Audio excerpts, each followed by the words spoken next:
following is an exclusive presentation of Jessup Broadcasting, the sports leader in Southeast Georgia. World famous. The world famous Butch and Bob Show. All right, 7:59 right here on Big Dog Country, WIFO FM in Jessup, 105.5 on your FM dial. Butch Hubbard here with you, along with Bob Morgan on this Tuesday morning, 9th day of March. And Bob, how are you doing? I'm good. You good? Yep. You good? I'm good. You good? All right. Good. We got Wayne County baseball today? Yep, playing Brantley County. Right here at Howard Bo Warren Field? Yep. First pitch, 6 o'clock. All right. We encourage you to get out there and support the Jackets and pack the socially distanced park. People are socially distanced there at the ball games, aren't they, Bob? They're all 6 feet apart, and they got their mask on, and they're bumping elbows, right? Forget all that. Forget all that. That ain't happening. Ain't happening nowhere. You mean that's not happening? People are not 6 feet apart and got their mask on there and elbowing and not screaming or yelling a bunch and not throwing particles all over the air? There's a bunch of screaming and yelling. Okay. Social distance. All right. Bob, you can go ahead and start talking to Senator Blake Tillery. Go ahead. Okay, we got Blake Tillery on the phone with us. Blake, how you doing today? Hey, man, I called in right at the right time. Yep, you Right did. time there, Senator. You got good timing. Right on time. You're the man in charge of this budget again. The news this week is, or was Friday, the news, it was the House passed a $27.2 billion state budget for the coming year, borrow $1 billion for construction projects, continue to backfill spending cuts that lawmakers made in 2020 due to the COVID-19 pandemic. So it now moves into the Senate. So tell us how it's going to go there. Well, we picked it up the first. Actually, sitting in my office here in Atlanta watching a Committee on Appropriations subcommittee meeting on the TV screen in the corner of the room because we started our subcommittee meetings this morning. We didn't do it yesterday because yesterday was the big crossover day, the day that one bill has to make it out of a chamber and into another in order to be considered. So we pushed off the subcommittee meetings for one day, and again, they started up just now, and I'm watching Senator Ben Watson from Savannah on the TV screen now go over human development issues. So everything from DFACS, the Department of Human Services, a lot of the things that affect people in our neck of the woods. Their department heads are streaming in right now in front of him and his committee, and they're going over their budgets now. So when do you think the Senate will vote? I mean, the House has already voted 136 to 31 to pass it. So when do you think the Senate will vote? Well, we've got 9 subcommittees, so all of them will meet this week, and then we'll go in and I'll start trying to the subcommittee can add or they can reduce budgets. Turns out that usually ends up that most of them add, and I kind of have to reduce them later. Okay, your phone is skipping in and out just a little bit there, Blake. Can you hear me better now? Yeah. All right, sorry about that. That's all right. We have 9 subcommittee meetings. They started this morning. They'll go in, add or subtract on budgets. And then at the end, it kind of ends up with me to have to make them all balance out. So wow. Sometimes people add a little bit more than they subtract. No, they don't make do those that balance anyway. in the end. No, we talked to But Steve. that'll happen this week. It takes us roughly about 16 days on the side to run through the entire budget.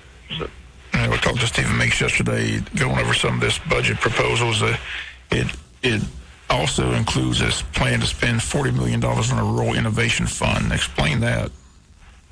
Yeah, that is one of the governor's ideas that he's pushed out. 2 different things. The way that he described it to us was very innovative. It kind of like a Shark Tank proposal where folks who are wanting to invest in rural Georgia through startups or encouraging the growth of new business can essentially apply to a board. He set up a fund for that and said, hey, how many jobs are you going to start? What kind of investment are you going to be making in rural Georgia? And that board will make picks from there. It really sounds a lot like a rural Shark Tank. And also $10 million The Shark Tank show. Also, $10 million to extend the high-speed internet to rural areas. Again, we've been talking about that ever since the Exxon issue, so that's something that everybody's excited about. It should really help the high-speed internet in this area. Yeah, that's on top of $20 million that came out in the amendment. So you will see that there's a big push, and then there's also some stuff we're working on the Senate side with the U.S. Army and the Department of Defense, basically asked them, hey, if Georgia was a battlefield, how would you provide internet to the entire battlefield? And some of the cost proposals they've given us. So we're excited that what we looked at as maybe a decade-long project, we may be able to shorten it in half. Okay, Blake, Bob didn't hear that last sentence because it kind of faded out. Oh, man, I said we've been working with the U.S. Army to try to ask them basically, what would you do if Georgia was a battlefield? How would you wirelessly or otherwise provide internet to the entire battlefield? And they've been able to bring back some proposals that have helped. Looks like it's going to cut what we thought would be a 10-year project into possibly in half because of some of the advances that we can use with our partners in the Department of Defense and at Fort Gordon and in the U.S. Army. No, that's a good idea. Good idea. So, the big thing up here, though, is remember yesterday was crossover day. We had 44 bills on the calendar that ranged in everything from a lot of bills that dealt with voting and then also some that dealt with different tax proposals, et cetera. And those all moved through. We got out of here about 8:30, I think, is when we left last night. The House left at 11. And so now we'll pick up the bills that the House passed. They'll pick up the bills that we passed. And from here on out, we'll basically only be considering House bills, and they'll only be considering Senate bills. And somebody just texted in, Blake. It says, ask Senator Tillery about the vote on the time change. Did anything finalize on that? Yeah, on the time change. Yeah, so there's a couple of different things. So Congress controls what the states can do concerning daylight savings time and standard time. We're currently on standard time. We'll flip the daylight savings time on Sunday. Congress will allow the state to go to standard time, the time we're in right now, year-round. They'll let you do that now. They will not let you go to daylight savings time year-round. You can elect to be a part of daylight savings time when daylight savings time exists, or you can elect to never go to daylight savings time. Those are the two positions you get with Congress. What most people in our area I've heard from want to do is they want to go to daylight savings time year-round. Congress doesn't currently allow us to do that. So the Senate passed a bill that said, we'll go to standard time, but if Congress lets us go all the way to daylight savings time year-round, we'll do that immediately. The House passed a bill that said, we don't want to be on standard time year-round. We want to go to daylight savings time all around. So if Congress ever lets us, then we will go to it that way. So right now we're working out those details. I understand that there's a proposal in Congress now to allow states to go to daylight savings time year-round, but until they pass it, we just don't have the authorization or the authority to do that. Okay. Please tell us we're not going to standard time the entire year. I mean, we got to have daylight savings. I don't think anyone really wants to do that. I do. I want standard time. I want standard time all year long. Yeah, because I go to bed at 8 o'clock at night because I have to get up at 4. Well, what we're going to do is we're going to sell dollar tickets and give the dollars to charity and let you and Bob fight it out. I need that daylight savings time. I go to bed at 8 o'clock. I get up at 4. I want that sunshine early. I'm a morning person, so I like the sunshine early in the morning. And my body always seems to do better during standard time. But I understand completely that people love that extra hour of sunshine in the afternoon when they get off of work. I'm a daylight savings time guy. I would rather. I almost get seasonally depressed when we see that when it gets dark at 5 p.m. or 6 p.m. Yeah, me and you both. Let's talk about the Georgia Senate passed a bill yesterday to roll back no excuse absentee voting. I understand it was a passionate 3-hour debate. Tell us about that. Also, I understand the Lieutenant Governor is not in favor of this legislation. Tell us about that. Yeah, the Lieutenant Governor, the Governor, and the Speaker, all of them opposed that part. It's not in the House's bill. Yesterday we passed Senate Bill 241. It's a 21-section bill, so it's 23 sections, but 21 of more of meat that change different things about the way that we vote. Some of the provisions are, for instance, one sets up a telephone hotline at the Attorney General's office where if you think you saw something or want to file a complaint with something you saw in the election, people harvesting absentee ballots, or you think someone didn't get to vote who was supposed to, or voted and wasn't supposed to, where you could report that immediately. Parts like that aren't viewed as being so controversial. There's also parts that allow for the removal of election superintendents. You saw particularly in Florida, where Governor DeSantis stepped in some counties and said, "Hey, listen, y'all aren't getting the job done on time. We're gonna remove that election superintendent and put in someone who can." Now, we've not seen many of those issues in our neck of the woods, but in more metro areas, we started to wonder, why does it take so much longer to do things here? Yeah, there was several metro counties that were very, very late compared to the rest of the state in getting their returns out. So not only on that, there's other portions of this bill. One requires election superintendents to look through the list of deceased voters or deceased individuals. So you're reading obituaries and removing them from the voter rolls. Other provisions say, hey, listen, you should start counting your absentee ballots earlier. So there's some things in here that aren't as controversial and really try to provide some not only security to the system, but also some integrity where folks can feel more comfortable about the system. The part that seemed to get a little controversial was the no excuse absentee ballot. Right now in Georgia, if you want to vote absentee, you can do it with no excuse needed. And of course, you can early vote with no excuse needed. This provision, 241, did not change anything about early voting. You could still go vote early for the roughly 3 weeks beforehand. Right. No issues whatsoever. But if you wanted to have a mail-in absentee, because some folks believe that those are less secure, you had to include some type of identification with it. And the identification may be a copy of driver's license or things like that. But you also could include certain identifying information like the last four of your social and your birthday, or perhaps your driver's license number. Certain things like that you could include that would provide a little bit more security that you were who you said you were when you voted. It also said if you were going to vote on that absentee ballot, you had to include that information like we just talked about. But you had to have a reason why you were voting absentee. And those reasons could be, one, you're over 65. Another could be because you have a physical disability.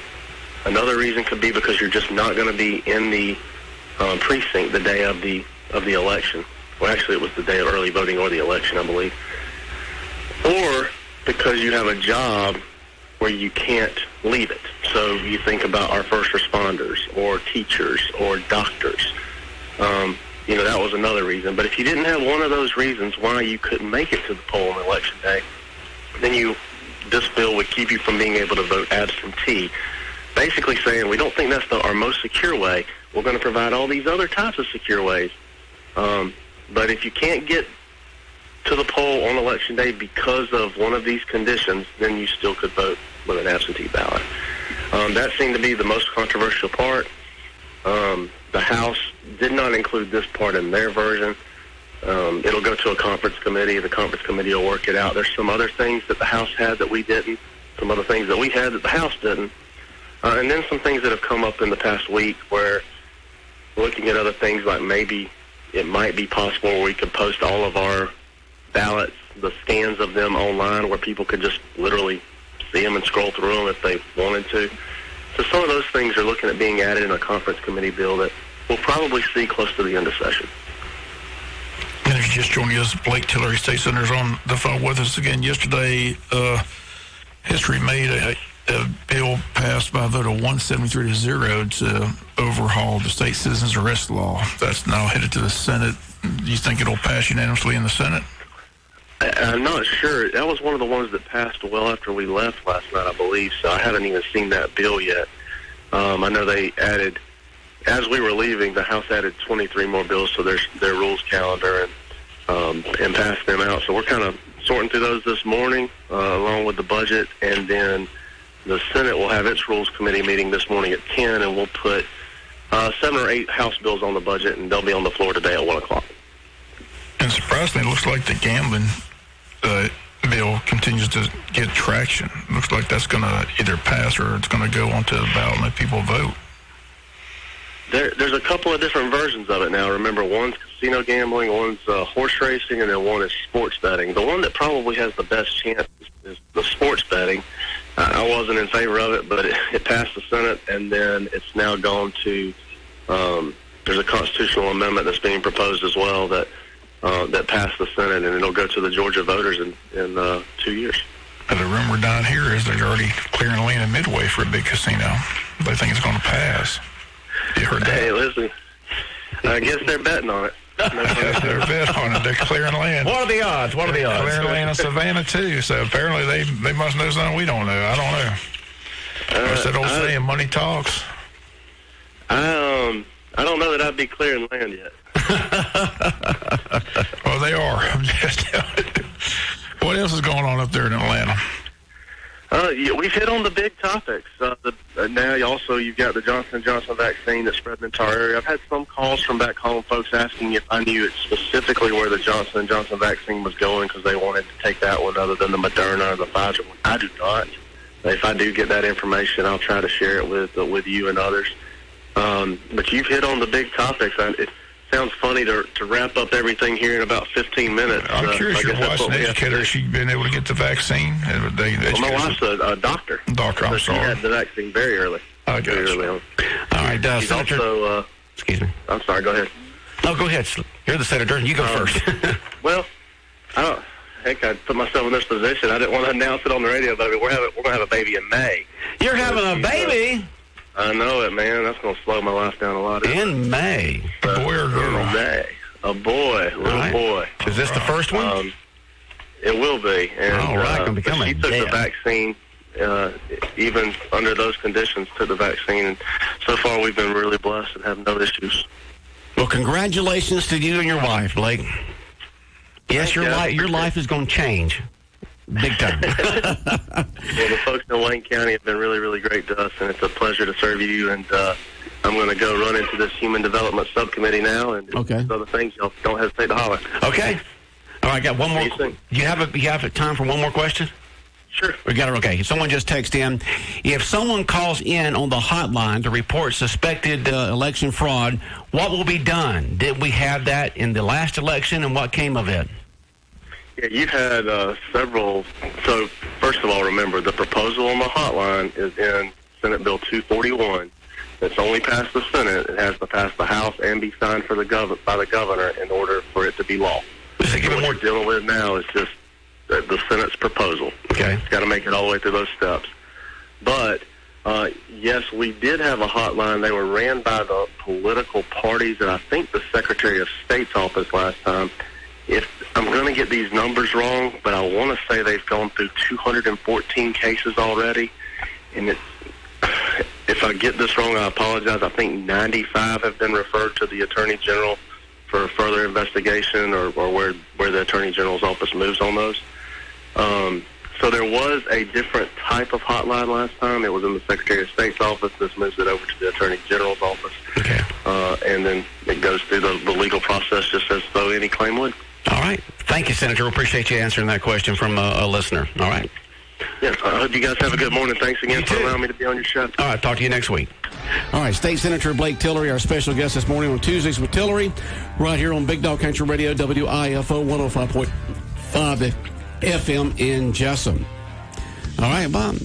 Good information from the senator this morning. You know, crossover day yesterday. A lot of bills made it across the aisles, and now they got to get the committees together and do the compromising. What's happening up there in Atlanta? Oh yeah, always is. It's amazing how much stuff goes on every single session up there, but they're just doing the citizens' work up there, trying to listen to the constituents and do what they feel that the constituents want, and then of course you got the special interest, and you got personal projects, you got all kinds of stuff going on. There's a lot that goes into the legislation, Bob. A lot does. Politics and BS. It's all going on there.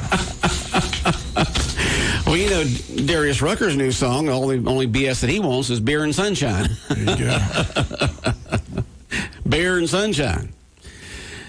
Big Dog Country Radio, WIFO 105.5 FM in Jessup. And we got Wayne County Baseball coming your way tonight right here on the Big Dog. We encourage you to go out there and support the Jackets at Howard Bo Warren Field as they take on Brantley County. If you can't make it, the game will be right here on 105.5 FM beginning at 5:50 with the pregame. Bob Morgan doing the live play-by-play for you. Plus, you can listen to the game on our website. Go to BigDogCountry.com, BigDogCountry.com, and click on live stream, and there the game will be. So you can listen to it anywhere in the world that you can hook up to the internet just like you can the morning show. You can listen to the morning show anywhere in the world at BigDogCountry.com and click on live stream from 6 a.m. to 9 a.m.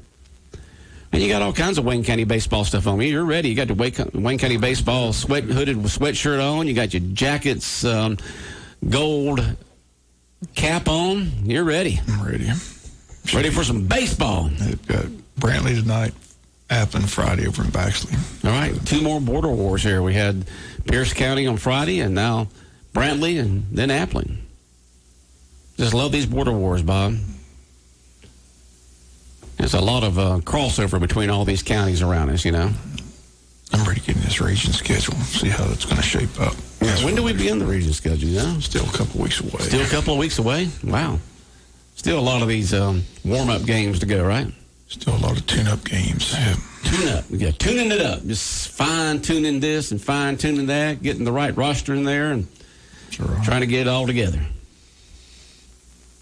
How about Dak Prescott? $66 million sign-in bonus. $66 million to sign there as the quarterback for the Dallas Cowboys. Jerry Jones got a lot of money. Apparently. Because Prescott, has he really shown the fact that he's worth that kind of money? I know he's out last year because of injuries, but he's before that. People on AM 1370 are just crushing him. Crushing him, I know. $42 million a year. That's unreal. One season, $42 million. 42, and the thing about it is, you know, he's not. Is he worth it? You know, is he worth it? Is anybody worth it? I don't know. Is Patrick Mahomes, come on, it's crazy. Ask Pat. You know, they're worth it if the owners are willing to pay it. I thought Tom Brady was the GOAT. How come he doesn't get that kind of money? I don't know. I have no idea. Just because his wife makes more than he does. He doesn't need it. Is that what it is? He plays for the discount rate because his wife makes so much money. I guess so. You know, he barely makes that minimum wage there in the NFL, so because his wife makes so much money as a supermodel. No, he gets paid decent, but he sure doesn't get paid what Patrick Mahomes and now Prescott and some of those guys get paid. It's just amazing. I figure maybe, you know, at his age, he's figured, well, I've made it. I mean, I got more money I'm ever going to spend, so I'd rather have more rings. What's amazing is the guaranteed money, $126 million guaranteed. So guaranteed after being out for an entire year with injury. Dak Prescott goes out and gets injured tomorrow and can't play the rest of his life. He still gets paid that money. But is he worth it? He's never shown that to me on the field. You know, if he had a track record and some Super Bowl rings and some conference, I mean, they haven't won a playoff game since when? When was the last time the Cowboys even got into the playoffs and won a playoff game? That's the thing about it, is how do you pay somebody that much money when you're not doing very well? I'll ask Raymond Brown. He's a big Dallas Cowboy fan. We'll see if Dak Prescott's worth that much to him. Raymond text in. Is he worth that kind of money? I don't think anybody's worth that kind of money. But could you imagine? Honey, it's been a good day. We just got a $66 million sign-in bonus. Where you want to go? $66 million, just cha-ching. That's what he gets for signing the contract. Plus, he's going to get paid $42 million to play every year from this point, you know, for the next 4 years. That's wild. And he's in Texas where the taxes are low. That's crazy. You know, it's not like he's in New York or San Francisco or Seattle where the taxes are out the yang-yang. You know, he lives in a state like Georgia's got low taxes. We should all have a job to get a signing bonus. Where do I sign up? Well, you know, $66 million to sign your name on the dotted line their contract. That's if crazy. It wasn't for some of these TV deals, they wouldn't be able to pay near as much money. But you know, the NFL saying that we're going to almost jack the price up. Okay, let's see who this was. Was this Raymond? I don't know if this is Raymond or not. This might be Raymond. Yeah, Raymond Brown just texted in. No. He's not worth it. Thanks for your comment, Raymond. He's the diehard Cowboy fan I know. So. Yeah. You know, back in the 70s, that's who I pulled for was the Dallas Cowboys. I like Roger Staubach and Landry and all that. I'm sorry to say, Bob, but back in the 70s, I pulled for the Cowboys and not the Steelers. You lost every time. I know I lost every time. Steelers won those Super Bowls. They told Bradshaw he couldn't spell Catholic, they spelled him C&T, but he could throw a touchdown. Yes, sir. Well, that was Henderson that did that. I knew. Hollywood Henderson. Got him riled up. And a few years, back when Terry Bradshaw got out of football, got into broadcasting, he had the opportunity to interview Hollywood Henderson. Yeah. Henderson eventually apologized for those comments. Yeah. Well, that's just smack talk. I mean, sports guys do that all the reading time. Bradshaw's book, it definitely, he was ticked. Was he ticked? Oh, yeah. He let that get under his... Yeah, oh, yeah. I mean, it bothered him because he had that reputation. He did have the reputation, the country bumpkin, just dumb, But he's played off on that for years, Bob. Yeah. It's a good thing that he had that reputation because he's made a lot of money. He's made a big career out of being that funny country bumpkin. I mean, look at him in Smokey and the Bandit. I tell that story all the time.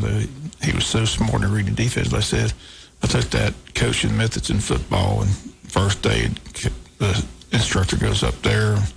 First question is, what's the number one ingredient of a quarterback? Well, I know that answer. It's strong arm. Wrong. So everybody's trying to guess what it is. He puts up there intelligence. And me being a diehard Steeler fan saying intelligence, Bradshaw's dumb as a rock. You bought into your right. You bought into that. Well, that's what we were taught all those times. And my instructor says, "Sir, you don't understand. When it comes to reading defenses, he's a genius. He has to have that intelligence to read the defenses. That's the number one ingredient in quarterback. Yeah, he's got to read those defenses. I learned something that day. So yes, I learned something every day. But I thought for sure it was a strong arm. There's a lot of bazooka arms out there, but yeah. But when he said intelligent, that's like the horse Steeler fan. What are you talking about? They said Bradshaw's dumb as dirt. He can't spell cat when he's That's what I'm saying. How can it be intelligence? He's dumb.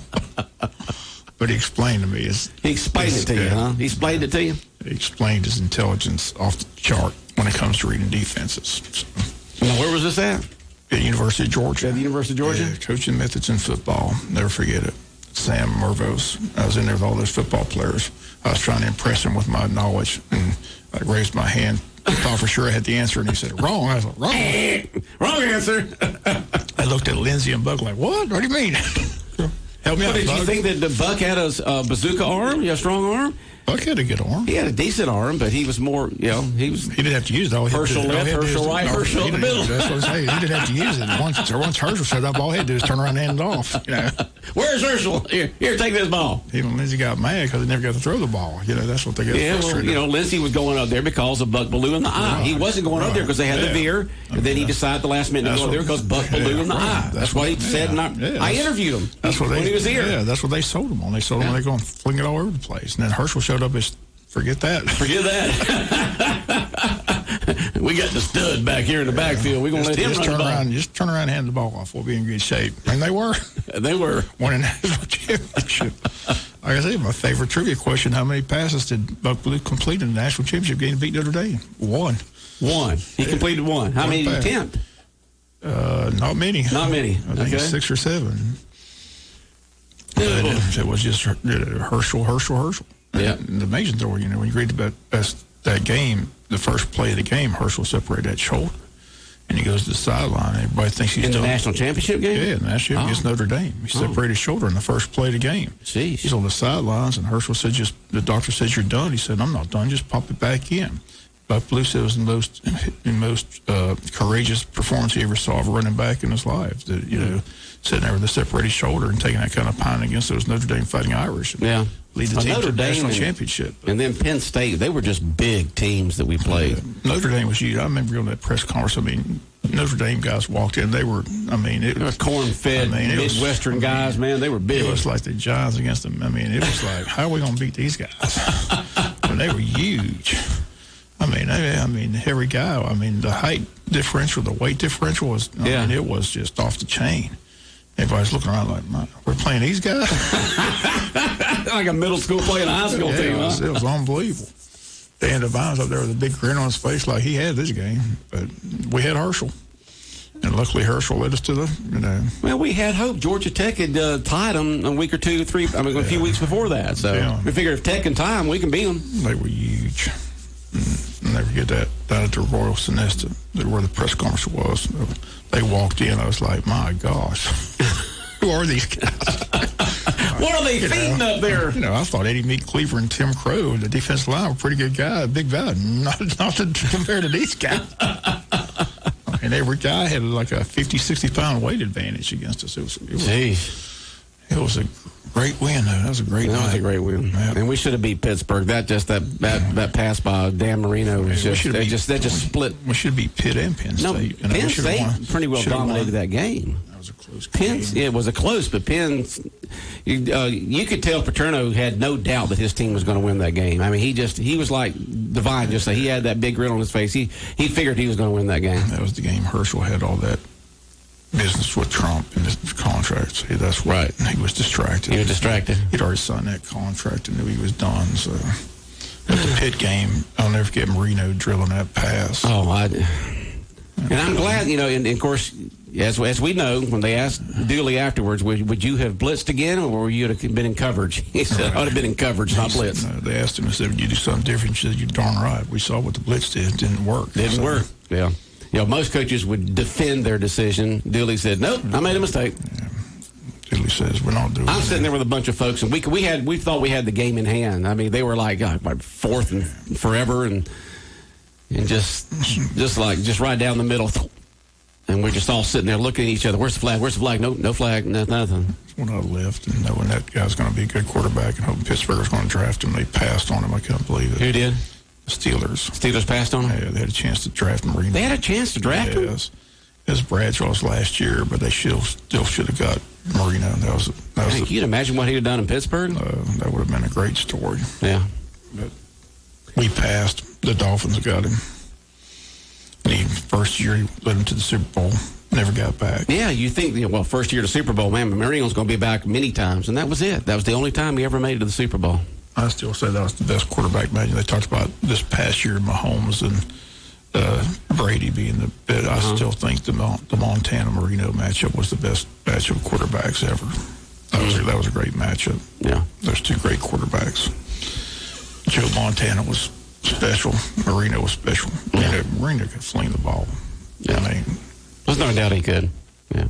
All right, Bob, anything else on your mind this morning? Just baseball tonight. Look forward to everybody being there. Okay.